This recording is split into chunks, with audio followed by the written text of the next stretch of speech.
नमस्कार, मी भारतभूषण शेंबेकर. माझ्या यूट्यूब चॅनलमध्ये तुमचं स्वागत आहे. मित्रांनो, एक तोत्रा असतो. एका डॉक्टरांच्याकडे कंपाऊंडर म्हणून तो काम करत असतो. आता प्रॉब्लेम असा झाला की एकदा मला बरं नव्हतं म्हणून मी गेलो होतो डॉक्टरांच्याकडे. डॉक्टरने मला तपासलं आणि गिजबीट अक्षरात न वाचता येईल असं काहीतरी लिहून दिलं आणि मला म्हटले कंपाऊंडरकडे जावा, तो तुम्हाला गोळ्या देईल.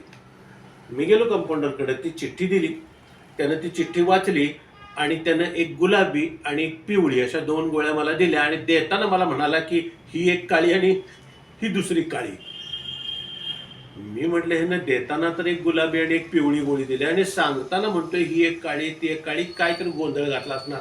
मी पुन्हा गेलो डॉक्टरांच्याकडे. म्हटलं, हो डॉक्टर, ते तुमच्या कंपाऊंडरनं एक पिवळी आणि एक गुलाबी 2 गोळ्या दिल्यात आणि सांगताना मला म्हणतोय मात्र ही एक काळी आणि ती एक काळी.